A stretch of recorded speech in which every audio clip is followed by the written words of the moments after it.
tadi saya cuma cek bang, di depannya udah betul bang. Polistol.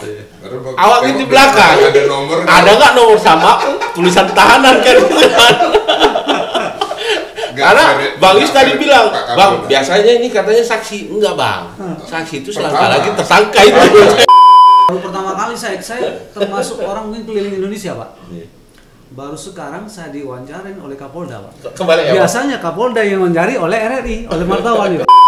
Polistop Polda Sumut Gaspol.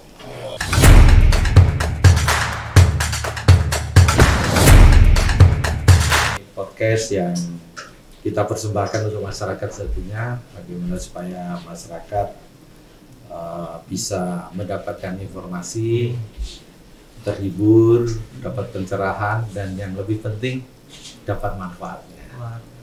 Ini podcast yang kita dedikasikan untuk masyarakat, dan saya berterima kasih kehadirannya abang-abang saya ini yang luar biasa, Bang Chandra di SIB dengan SNN sekarangnya, satu network news ya Pak ya, dan khusus yang tentu sangat dibutuhkan oleh masyarakat Sumatera Utara. Dan saya juga untuk melihat Mas Iin di tribun yang sudah malang melintang, apalagi ini Mas Yus yang sudah juga malang melintang di RRI, dan tentu saya sangat senang sore ini kita bisa bertemu.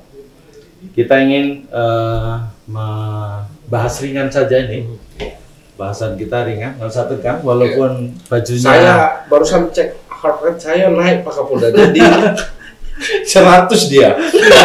Dari rata-rata 70-80 begitu dipakein rompi sama Pak Kapolda naik deh.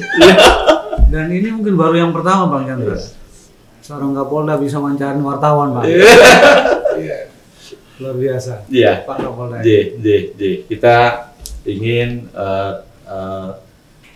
perdana ini menjadi sesuatu yang lain, dan kita ingin melihat bahwa Polda Sumatera Utara dalam pemberian informasi kepada publik itu juga dengan mungkin cara yang lain, dan saya ingin menggunakan podcast ini sebagai sarana kita untuk bisa lebih dekat dengan masyarakat, dan kemudian lebih intens untuk tadi masyarakat mendapatkan informasi, mendapatkan manfaat dari bincang-bincang kita di podcast Polistop Polda Sumatera Utara. Saya ingin dapat pandangan dulu nih dari abang-abang saya. Saya mulai dari Bang Chandra. Bang Chandra malang melintang di SIB yang sudah sangat tua, 54 tahun Bang ya. Dan saya yakin pasti punya pandangan tentang podcast ini. Kita ingin bicara hari ini bagaimana podcast sebagai bagian dari media digital kita yang sedang berkembang, dan kita ingin melihat sejauh mana potensinya, dan bagaimana kita ingin tahu podcast ini di Sumatera Utara, di Medan khususnya, seperti apa. Terima kasih Pak Kapolda. Pertama-tama tentu awal dapat undangan untuk di podcast Polistop Polda Sumatera Utara ini aja, kita menilai wah ini Polda Sumatera Utara udah membuat suatu pembaruan. Jadi apa yang quote yang Bapak katakan, kita harus tetap melakukan pembaruan, kalau tidak kita akan dilindas oleh pembaruan itu. Jadi kita pertama salut Pak. Nah, mengenai soal, saya ikutin dari awal lah ya perjalanan Koransip yang berdiri sejak tahun 70. Itu sebenarnya banyak perubahan, pembaruan masalah penyajian informasi Pak. Dari mulai cetak yang hurufnya disusun, setiap huruf itu disusun baru naik cetak. Lalu setelah itu mulai ada fax itu dulu pun udah teknologi luar biasa. Wartawan kita di daerah bisa kirim berita pakai fax. Dulu ada telex. Sampai terakhir mulai ada digitalisasi itu pager. Belum ada handphone, masih pager. Pager aja sudah sangat membantu. Baru akhirnya ke handphone. Nah, belakangan kita selanjutnya kita sudah mengetahui. Nah, itu semua adalah kemajuan teknologi yang sebenarnya masyarakat kita tidak terhempang menyerap itu. Tinggal bagaimana kami di media mengikuti dan melayani keinginan pembaca atau pembaca kita. Dan di akhir sekarang, seperti yang kita alami sekarang, sudah ada lagi podcast. Memang persentase podcast itu masih 8% saat ini. Tapi itu bukan angka yang kecil sebenarnya. Karena begitu banyaknya ada yang namanya digitalisasi semua. Itu kan sifatnya satu arah. Kita yang menyajikan. Tapi podcast ini adalah suatu ruang yang bisa membuka, membedah beberapa pendapat akan satu kasus. Kalau pemberitaan itu hanya satu arah saja. Lalu bisa disebar di dunia medsos dengan gaya masing-masing. Podcast ini sebenarnya pentingnya bisa istilah kami mengupas suatu isu dengan gaya, ada bisa gaya santai, gaya bercanda, gaya serius, gaya ilmiah, itu silakan. Tapi namanya podcast itu. Makanya kita dengar Polda Sumatera Utara akan menghidupkan lagi podcast ya. Sebenarnya itu kebutuhan yang ada di masyarakat. Masyarakat kan mungkin tim Bapak nanti menilai ada isu yang kepolisian perlu sampaikan ke tengah masyarakat dan ada tanggapan dari perwakilan masyarakat. Sehingga persepsi yang berbeda di antara masyarakat itu bisa dikupas di situ, di podcast. Masyarakat mau tahu ini polisi dalam kasus ini bagaimana?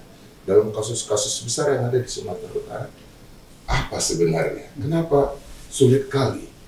Kenapa ini gampang kali? Itu kan sering bertanya.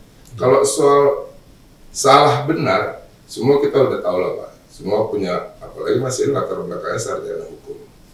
Salah jurusan ini. Masalahnya Pak, kalau abu-abu, kalau hitam sama putih kita gampang lihat. Kalau abu-abu, masyarakat akan buat abu-abu muda, abu-abu tua, abu-abu kulit monyet, abu-abu macam warna abu-abu. Nah ini kan nanti masyarakat kan tidak terlayani soal kepastian hukum, segala-galanya. Jadi kita salut ini Pak. Jadi apa yang kita ikuti bagaimana Bapak meladeni kebutuhan informasi ke masyarakat masalah hukum, saya kira di sini tepat. 100 tahun Indonesia Merdeka 2024, kita akan mendapat bonus demografi 60% ke atas. Kita itu menjadi angkatan produktivitas usia 15 tahun ke atas. Ini semua pengguna teknologi. Nah, kita kami sebagai media, Bapak sebagai aparat pelayan masyarakat, nggak bisa nunggu lagi Pak. 2045 berapa tahun lagi? Bonus demografi ini yang sudah selalu diwanti-wanti Presiden kita. Ini kesempatan kalau Indonesia menjadi negara. Kita semua sebagai yang terkait dengan masyarakat harus menyiapkan. Ini kepanjangan nggak ini Pak? Aduh, jadi serius. Silakan Pak. Saya break dulu Pak. Saya mau tanya, abang ini kan orang teknik sipil. Lebih salah jurusan. Jadi jangan terlalu dikupas. Jadi data nggak bisa sembunyi. Ya, salah ngomong, agak salah ngomong lah Pak. Tapi artinya bahwa adaptasi jadi kata kunci ya. Kita harus Yang beradaptasi. Bapak katakan kalau kita tidak berubah, kita dilindas oleh perubahan. Itu kunci. Semua institusi. Ya, terima kasih Bang Chandra. Bang Iin ini yang sudah sangat tua di media. Sekarang di Tribun tentu sangat paham sekali tentang podcast terutama kita, dan masih ada harapan nggak bahwa kemudian podcast akan membawa satu dinamika yang lebih membuat masyarakat jadi mendapatkan sesuatu yang lebih baik ke depannya? Betul Pak Kapolda. Tadi mungkin saya menyambung Bang Chandra bagaimana kemudian kami orang-orang yang lahir di koran Pak, di print kami menyebutnya, bahwa ada masa yang kemudian kami lewati. Saya beruntung Pak Chandra, kita orang-orang beruntung yang melintasi waktu itu Pak. Dulu informasi betul Pak satu arah dan terlambat Pak. Koran itu hari ini kita liput, besok baru terbit Pak. Artinya ada rentang waktu hampir 12 sampai 18 jam baru masyarakat terima informasi itu. Nah, saya merasa betul Pak bagaimana kemudian membesarkan koran sampai akhirnya koran itu sampai pada titiknya Pak. Apakah secara bisnis tidak lagi menggiurkan? Masih Pak. Tapi pembacanya Pak. Jadi ketika berubah kebiasaan masyarakat kita Pak, akhirnya kami juga harus lompat nih. Nggak bisa kami terus ada di koran. Nah, Tribun melakukan perjalanan itu jauh hari Pak. Jauh hari dari print kita kemudian ke website. Dari website kita kemudian melompat ke digital Pak. Kami menyebutnya digital activity. Digital activity itulah yang kami hadirkan. Kami paham betul hari ini lewat website orang tidak akan ujuk-ujuk masuk Pak ke kanalnya Tribun Medan. Enggak Pak. Enggak akan dia masuk ke websitenya Pak Kapolda, dia search di Google atau dia search link polda.co.id atau polda.com, itu kita nggak mungkin Pak. Tapi kita yang mesti mendelivery informasi itu kepada mereka. Lewat apa? Lewat sosial media Pak. Satu di antara seni yang kemudian muncul, jurnalistik yang kemudian ditambah dengan seni, inilah yang Pak Kapolda buat. Police Talk. Kami sudah jauh hari Pak, Tribun Medan itu punya ekosistem digital yang lumayan Pak. Kami main di YouTube itu ada 3 akun YouTube. Akun utama kami Tribun Medan TV itu 4,7 juta subscribe Pak. Saya tidak puas, saya buat lagi satu akun Pak. Ada Tribun Medan Official, itu udah di 400.000 subscribe. Lalu saya suka jalan, suka makan-makan di Medan, saya buat Tribun Medan Explore. Secara bisnis rupanya ini juga menguntungkan Pak, karena ada monetisasi yang kita dapat dari sana. Dari tiap subscribe, dari tiap views itu juga menghasilkan revenue bagi perusahaan. Yang artinya yang tadinya koran mungkin sudah pada ambang batas, ada sumber pendapatan baru yang kami terima. Kedua, kecepatan informasi. Sudah tidak ada lagi delay Pak. Yang tadi dari koran delay 12 sampai 18 jam. Kalau ke Nias mungkin bisa koran hari ini lusa nyampainya. Karena rentang jarak yang terlalu jauh. Tapi hari ini semua terpangkas dengan kecepatan informasi Pak. Polda Sumut, saya lihat juga cepat Pak transformasinya. Transformasi digitalnya hari ini Pak Kapolda pakai kami rompi anti peluru. Dan betul konsepnya Pak, bahwa kalau saya mungkin kita berempat ngobrol serius, malas orang tonton Pak. Betul. Tapi ketika ada hiburan, ada entertain, itu yang kemudian saya anggap, lu polisi ini udah nggak serius-serius lagi juga. Sudah ada seninya, ada gimmicknya kita nggak tahu kira-kira. Bahkan di sisi bisnis, jangan-jangan saya juga, ini bahaya nih, ada saingan baru ini. Bayangkan Bang Chandra kalau Pak Kapolda kemudian mewajibkan semua anggotanya untuk subscribe kanal YouTube-nya Police Talk, berapa puluh ribu itu dia dapat subscribe. Betul. Jangan-jangan nggak sebulan sudah monetisasi Pak Kapolda. Makin tidak laku Sudah kita. dapat 100.000 dapat silver button. Kalau di YouTube 1 juta dapat gold. Belum hitung keluarganya. Belum itu keluarga, belum ibu-ibu dibayar kari mungkin. Tetangganya lagi Bang. Nah, Pak Kapolda memang ada pemangkasan waktu di sana Pak. Tidak ada delivery informasi. Bayangkan Police Talk ini menjadi rujukan masyarakat ketika ada gangguan Kaptimas. Kita nanti Pak Kapolda kapanpun tim sudah siap, studio sudah ready. tinggal mendelivery. Jangan-jangan kami tidak perlu tempatkan wartawan kami di sini. Kita bisa interaktif langsung secara live. Pak Kapolda tinggal wuru-wuru di sosial media, kita akan jelaskan tentang kasus A, silakan bertanya di lewat media digital. Bisa interaksi antara masyarakat, bisa bertanya langsung, bisa komunikasi langsung, berkeluh kesah kepada Pak Kapolda yang hari ini mungkin hayalan tinggi mereka bisa bertemu langsung, tapi lewat dunia maya mereka bisa tektokan langsung. Dan itu juga mungkin menjaga dan membangun trust masyarakat kepada institusi Polri. Salutlah Pak buat Polda sudah Keren. sudah bisa maju selangkah ke dunia digital. Terima kasih Mas In. Ini saya ke Mas Jus, kemarin kita ketemu, Iya, kita siap. diskusi tentang salah satu radio ya, yang sudah kemudian sangat bisa berinteraksi. Sebenarnya kalau saya perhatiin, radio itu radio common center sebenarnya itu. Di mana radio itu menyiarkan berbagai macam hal yang terjadi di lapangan dan kemudian ditanggapi oleh ini. Jadi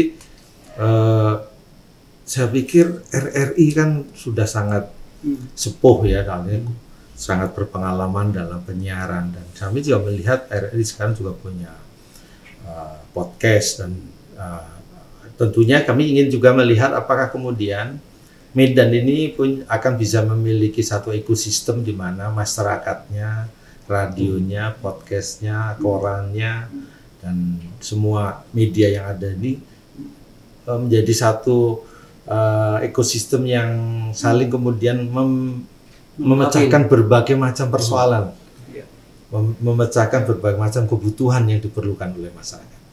Gimana Mas Yus? Siap Pak Kapolda. Jadi begini ya, mungkin senior saya Bang Chandra dan Bang Ii.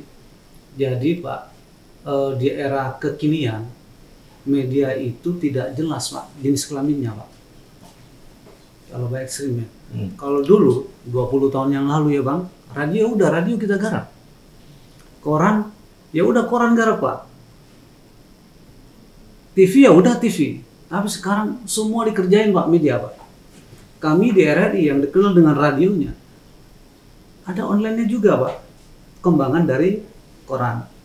Kami ada di TV-nya Pak juga, RNet Pak, pengembangan dari TV. Jadi menurut saya media sekarang itu tidak jelas kelaminnya Pak, abu-abu seperti yang dijelaskan oleh Bang Chandra tadi. Polistop ini kelaminnya jelas loh. Kalau ini Pak, kalau ini podcastnya polisi, saya bilang ini Pak Kapolda mau saingan sama RRI apa gimana nih? Jadi ancaman. Jadi kan podcast ini kan bagian dari pengembangan radio yang divideokan dan dimasukin ke media sosial. Saya pertama kali langsung ada gini Pak, polisi keren Pak. Bagian dari kreativitas ini Pak. Jadi sekarang kalau ingin hidup harus kreatif Pak. Dan polisi Sumut ini menunjukkan dengan lahirnya Polistop ini Pak. Itu tanggapan kami sebagai orang radio melihat podcast perdana yang disiarkan oleh Polda Sumut. Dan presenternya, hostnya ini keren. Baru pertama kali saya termasuk orang mungkin keliling Indonesia Pak. Baru sekarang saya diwawancarin oleh Kapolda Pak. Kembali ya. Biasanya Kapolda yang diwawancari oleh RRI, oleh wartawan nih Pak. Kalau kita bisa wawancara Kapolda, biasanya cuma humasnya aja kan? Iya. Tapi ya tadi Pak Kapolda ini menarik karena tadi perkembangan yang luar biasa. Kalau dulu kan podcast itu kan cuma suara kan Bang. Betul. Cuma suara. Berkembang dia ada audio visual hari ini dan beberapa platform itu memungkinkan kita juga untuk podcast ini selain audio visual tetap juga dengan suara kan. Bisa hari ini anak-anak sudah punya Spotify Pak, yang bisa dimanapun dia buka. Jadi podcast yang tadi audio visual mungkin dia sedang nyetir dia dengar lewat Spotify saja kan. Beberapa intinya Polda kreatif Bang ya. Iya. Kalau saya melihat ada satu kendala soal informasi yang kita alami selama ini. Dengan adanya podcastnya Polistop ini itu akan bisa diatasi. Kita tahu kan dari dunia pers mengenai satu kasus yang sudah menjadi banyak, kita harus konfirmasi kita terbatas juga. Ya. Lalu kita menulis dengan gaya masing-masing. Masyarakat beropini masing-masing. Nah, di podcast inilah kesempatan Kepolisian Sumatera Utara menjelaskan kasus itu, minta pendapat. Itu luar biasa. Informasi itu diantarkan Ya. ke masyarakat. Kami yang selama ini ngejar-kejar informasi, ya jadi mungkin agak Juga kurang. terbantu. Dan itu pokoknya memang ketika Itulah polisi hadir, Ya. ini kan satu di antara bagaimana kemudian polisi hadir di masyarakat. Iya. Secara fisik ya itu sudah kewajiban Pak Kapolda dan jajaran memberi rasa aman kepada masyarakat Sumatera Sekarang Utara. soal informasi. Sekarang soal bagaimana kemudian informasi, polisi juga hadir Iya. di Yang berbagai platform sosial media lewat sarana Polisi Talk Podcast. ini tentu bisa dimaksimalkan Pak Kapolda. Bagaimana kemudian hari ini tentu banyak tantangan kepolisiannya Pak Kapolda. Ya. Hanya lewat sebuah film misalnya yang kemudian diolah, kemudian kasus yang puluhan tahun kemarin bisa terangkat kembali. Itulah kekuatan digital hari ini Pak Kapolda. Jangan-jangan lewat kekuatan digital saja ketika dikendalikan dengan benar, banyak insight-insight lain yang kemudian Pak Kapolda terima. Jangan-jangan ada sesuatu yang genting di ujung pelosok daerah kita sana, lewat podcast ini masyarakat, oh ada sarana baru loh yang kemudian bisa mereka manfaatkan untuk berkomunikasi dengan Polri. Saya boleh tambahan Pak Kapolda. Ya. Jadi dengan Polda Sumut ini membuka podcast Polisi Talk ini Pak, jadi ruang-ruang sumbatan komunikasi antara polisi dengan publik ini akan tercairkan Pak. Selama ini mungkin kita hanya dengerin dari media-media mainstream, dari Tribun, dari maupun dari RRI. Tapi kalau Polda nanti memberi ruang seluas-luasnya, sumbatan-sumbatan komunikasi itu akan lebih cair, Pak, dengan adanya ini. Karena podcast polisi udah punya sendiri, Pak. Sehingga mungkin kita lagi ngutip di sini aja, Bang. Tinggal mungkin Pak Kapolda lewat Humasnya mikirin gimmick apa lagi next. Tapi saya perlu ini Pak, bahwa podcast itu tidak semuanya juga mengalir begitu saja hal-hal yang positif tadi Bapak sampaikan, pasti juga ada tantangannya. Ya. Nah, tantangan itu seperti apa yang mungkin kita perlu mengidentifikasi sehingga kami dalam penyelenggaraan podcast tadi benar-benar podcast yang berkualitas, podcast yang mampu memberikan jawaban dari apa yang dibutuhkan masyarakat. Abang-abang bisa tambahkan itu. Apa tantangan gitu di penyelenggaraan podcast itu? Kalau saya mungkin Pak Kapolda secara, kalau kita lihat alat sumber daya manusia, Pak Kapolda sudah paripurna ini. Alatnya sudah oke, sumber daya manusianya oke, ruangannya oke, dingin. Tinggal bagaimana kan ngomongin jangkauan Pak Kapolda. Di awal pengalaman kami kemudian memanage podcast, tentu kami memetakan dulu lewat mana podcast ini akan kami sebarkan ke masyarakat. Tentu harus ada rumah platform yang kita pakai Pak Kapolda. Sosial media lah kita hadir di situ. Hari ini ada YouTube, ada TikTok, ada Instagram, ada Facebook yang kemudian bisa menjadi jejaring. Hambatannya tentu Pak Kapolda bagaimana kemudian membangun jangkauan.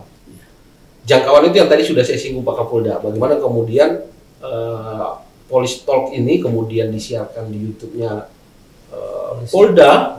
Kemudian seberapa besar jangkauannya Pak Kapolda? Karena ada ukuran views di situ. Lalu keberlanjutan Pak Kapolda. Akan masalah ketika hari ini kita podcast, terus muncul lagi sebulan nanti Pak. Jadi dia mesti berkesinambungan.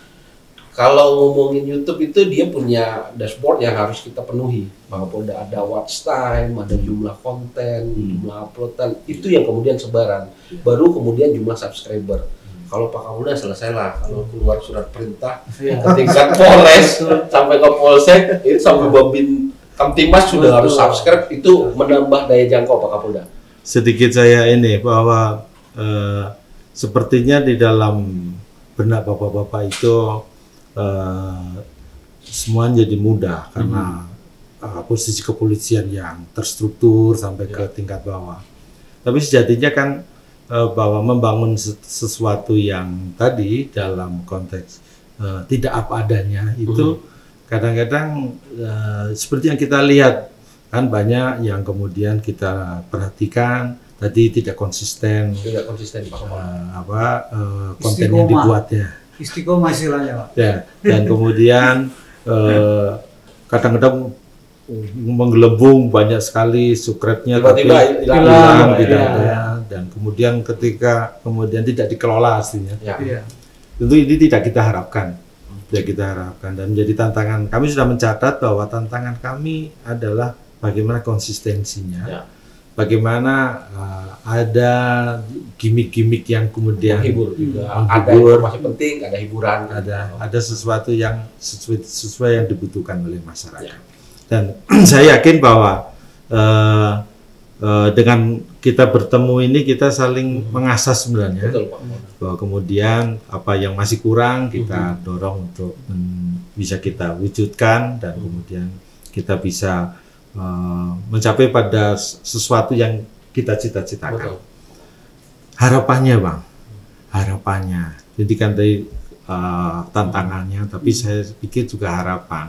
Apakah kontennya menjadi konten yang tanda kutip setengah rahasia yang lebih didahulukan, atau konten yang seperti apa sebenarnya yang cocok untuk Polystop ini? Karena saya yakin bahwa konsistensi konten ini menjadi penting dan kualitas konten akan dilihat dari situ. Kalau kita mampu membuat konsisten dalam penyajian kontennya, tentu akan lebih baik. Pandangannya Bang Chandra? Sebenarnya gini Pak Kapolda. Pak Kapolda ini sebenarnya pura-pura nanya. Sebenarnya udah tahu ya. Tes Bang ya. Dari cara dia mengundang narasumber ini aja, dia udah mencari jangkauan. Jadi gak usah Bung In ajarin apa-apa, jangan ajarin. Kenapa jadi mesti kita 3 narasumber? Iya. Bayangin kalau dikumpulin kita punya subscriber ya. Luar biasa Pak Kapolda. Pak Kapolda sudah hadir di semua daerah di Sumatera Utara. Sekarang Pak Kapolda menghadirkan satu media yang bisa memberi informasi langsung ke masyarakat. Itu yang kita mulai sekarang podcastnya Polystop. Tentunya harapan kami di sini podcast ini harus punya pertama tentunya kan nggak ada orientasi bisnis di sini ya. Yang penting subscribe harus banyak agar apa yang dibahas di podcast kita ini apa yang ingin disampaikan polisi yang tidak tersampaikan di ruang publik dan secara menyampaikannya secara natural, humanis, itu masuk. Polisi menjamin penegakan hukum, menjamin rasa aman, tapi yang paling penting humanis. Kita lihat beberapa konten di saat polisi patroli ada ambulan, dia malah jadi foreders di saat itu final luar biasa. Di mana polisi yang mengorbankan sepeda motornya ketika ada. Bapak lihat itu. Jadi kita bisa evaluasi. Ternyata masyarakat kita menginginkan polisi untuk makan di podcast kita, Pak. Istilah Bapak itu kita makan di podcast kita. Makasih Bang Chandra. Terima kasih. Tapi kan ada satu juga kebutuhan bahwa masyarakat juga diharapkan bisa ikut berinteraksi. Ya. Itu tipnya gimana? Ya, memang Bang In. Pak Kapolda ada 2 tantangan besar. Satu, membiasakan kru kita Pak Kapolda dengan tematik-tematik yang tadi kita mesti pilih. Supaya keberlanjutan podcast ini jalan Pak Kapolda. Ketika jangkauan kita sudah oke dengan lewat subscribe, tematiknya menarik yang dibahas. Tadi dicontohin Bang Chandra bagaimana ada polisi-polisi hero kalau kami anggap mungkin Pak Kapolda. Yang tadinya masyarakat coba lihat dia di TikTok atau di sosial media lain, mestinya dia hadir. Dan Pak Kapolda bisa memberi apresiasi pada anggotanya yang melayani masyarakat menggunakan saya potong sedikit, mungkin perlu ada satu televisi yang untuk menampilkan itu nanti sambil podcast Pak. Jadi misalnya selain anggota polisi atau masyarakat yang punya peran. Pak Kapolda juga cerita macam mana seorang ibu yang sudah takut mengadu akhirnya bisa diundang. Tapi bisa kita tampilkan ceritanya, bukan gitu? Betul. Itu podcast yang canggih-canggih lah di Jakarta. Ini saya kasih masukan yang canggih. Tapi langkah membuat Police Talk ini kan sudah langkah maju Pak Kapolda. Ada kemauan yang kemudian untuk menjangkau masyarakat kita di dunia digital itu Pak Kapolda. Memang tantangan tadi bagaimana kemudian cara kita berinteraksi kepada masyarakat. Ketika kita ada dua opsi kan Pak Kapolda ketika melakukan podcast, apakah kita melakukan taping atau recording baru kita lempar ke masyarakat. Artinya ketika recording interaktif dengan masyarakat tentu tidak terjadi Pak Kapolda. Karena kita rekam dulu baru kita siarkan. Nah, setelah terbiasa kita melakukan proses taping tadi, tentu teman-teman sudah punya keberanian untuk live nanti. Nah, di live itulah kita bisa langsung interaktif kepada masyarakat. Mungkin di situ bisa jadi interaksi bersama masyarakat. Pertanyaan-pertanyaan yang kemudian muncul tentu banyak Pak Kapolda. Ada yang normal, tentu ada yang tidak normal Pak Kapolda. Tapi kan kebijakannya ada kemudian di teman-teman kepolisian untuk kemudian merespon pertanyaan mana yang masuk akal dan pertanyaan mana yang tidak masuk akal. Gitu. Nah, ketika itu dilakukan di semua platform Pak Kapolda, sosial media, tentu nggak ada lagi halangan barrier informasi dari teman-teman di Polda kepada masyarakat di manapun mereka berada kan. Asal ada akses internet, mereka sudah bisa. Dan dia sudah tahu setiap hari Jumat misalnya ada Pak Kapolda di Police Talk dan kami bisa berkomunikasi langsung menyampaikan keluh kesah apresiasi kami kepada kepolisian. Mungkin begitu Pak Kapolda. Kalau saya bisa nambahin Pak Kapolda, kalau Bang Iing tadi mengatakan, jadi ada kesinambungan, ada keberlanjutan, ada konsistensi. Kalau Bang Chandra tadi humanis. Kalau kami mungkin nambahin saran, karena banyaknya podcast yang dimiliki sekarang di berbagai lembaga, berbagai media, agar ada yang beda, maka podcastnya Polisi Sumut ini Pak harus berkarakter. Harus ada yang beda dengan yang lain. Itu yang bikin laku. Bang ini udah paling beda ini. Iya. Kapoldanya jadi Kapoldanya. Ini termasuk sudah berkarakter Pak. Tapi Kapolda. mungkin kita bisa riset ya. Iya. Kapolda mana yang ada jadi pas gitu. Saya keliling. Saya pernah di Sumatera, pernah di Kalimantan, pernah di Jawa, pernah Sulawesi. Gak ada yang Kapolda jadi host. Ini berkarakter ini. Ini mungkin daya tarik Pak Kapolda untuk meningkatkan skriber saya yang sampaikan tadi Pak Bang Iing. Terima kasih. Konsistensi, humanis, berkarakter. Jadi beda, tampil beda.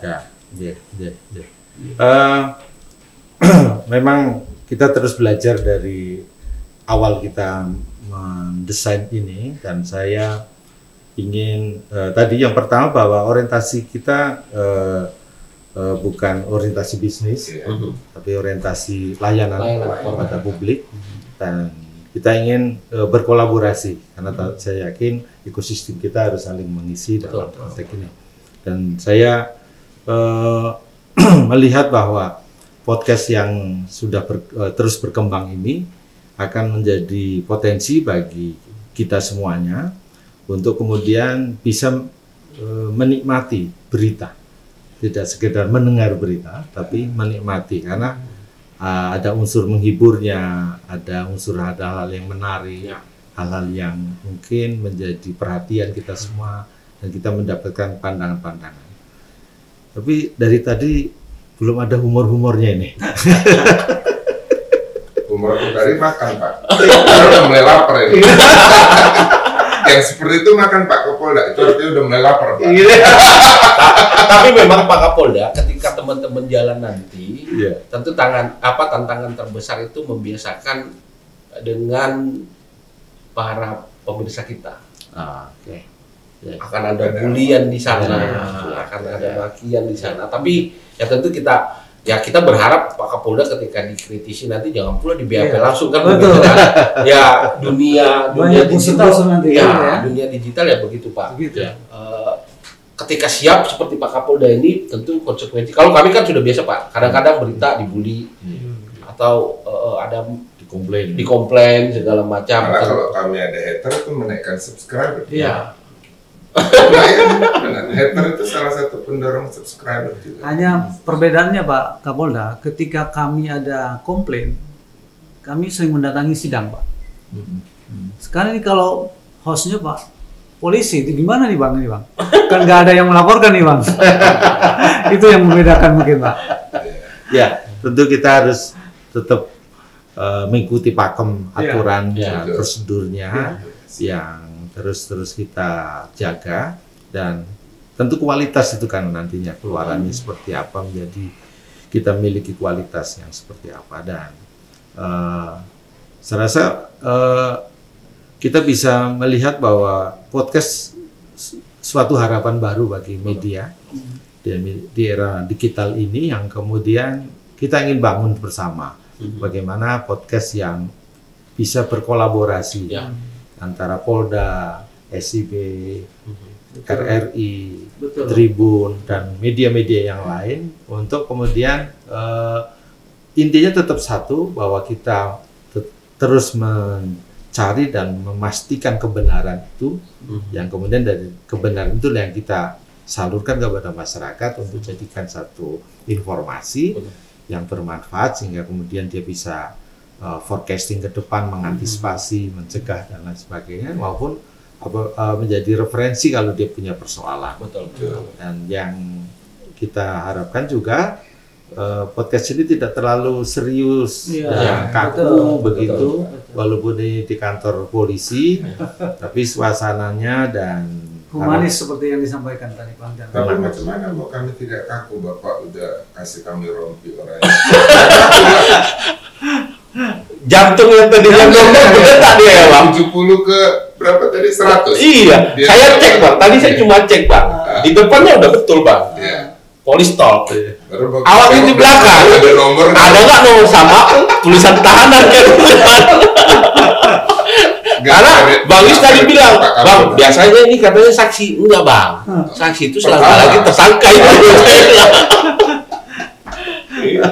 Tapi ya itu Pak, kami merasa pertemuan kita ini, Polistol ini membongkar barrier yang hari ini ada Pak. Mungkin ketika masyarakat kemudian kita masukkan dalam ekosistem digital kita lewat kolaborasi dan sinergitas nanti Pak, ketika Polda juga buat Polistol, kami membantu merelay itu, teman-teman di SIP, teman-teman RRI Tribun juga merelay dengan ekosistem yang bertambah. Mungkin nanti ada teman-teman lain yang juga ikut bergabung dengan kita. Itu pasti. Artinya konten yang kita buat setelah kualitasnya kita pastikan bagus, ketersebarannya juga siaran bersama-sama Pak. Juga jangkauannya lebih besar Pak Kapolda. Saya harap juga bisa di tempat ini menjadi tempat diskusi teman-teman media, untuk kita ada fenomena apa yang perlu kita lebih clearkan dengan pemberian informasi, penyajiannya. Saya ingin mungkin satu kata atau dua kata, tapi satu kalimat juga boleh dari bapak-bapak semuanya, abang-abang saya, tentang Polistol Polda Sumatera Utara. Saya dulu ya Pak. Silakan. Polistol Polda Sumut Paten. Terima kasih Bang Iin. Dari saya, Senior dulu. Polistol Polda Sumut Gaspol. Bang Yus. Kalau saya satu kata, dahsyat. Kalau anak-anak sekarang bilang menyala abang dulu katanya Pak. Terima kasih Polistol Perdana sore hari ini dihadiri oleh Bang Chandra, Bang Yus, Bang Iin. Kita bahas tentang apa dan bagaimana podcast dan ekosistemnya, dan seperti apa yang kita bisa rasakan dengan media digital baru ini. Dan kita punya harapan besar bahwa podcast ini menjadi ekosistem bagi media untuk kita bisa menyajikan kebenaran, untuk bisa jadikan kebenaran itu pedoman bagi seluruh masyarakat, dan kita ingin wujudkan Polistalk ini menghibur, bermanfaat, dan kemudian penting untuk kita dengarkan, kita saksikan. Terima kasih abang-abangku sekalian telah hadir di Polistalk episode perdana, dan saya yakin abang-abang akan sukses. Dan saya yakin nggak mudah lupa kami, Pak. Iya. Dengan rompinya Pak Kapolda. Dan ini boleh kami bawa pulang ya, Pak? Bawa pulang. Souvenir dari Polistalk. Terima kasih. Selamat sore. Rekan-rekan semuanya, saudara semuanya, masyarakat Sumatera Utara, dan kita akan bertemu dan akan masuk ke penyajian materi maupun konten-konten yang tadi kita sama-sama inginkan, menghibur, bermanfaat, dan bisa jadikan Polistalk itu acuan bagi kita semuanya. Terima kasih. Selamat sore. Wassalamualaikum warahmatullahi wabarakatuh. Waalaikumsalam warahmatullahi wabarakatuh. Pak Kapolda. Terima kasih. Luar biasa. Terima kasih.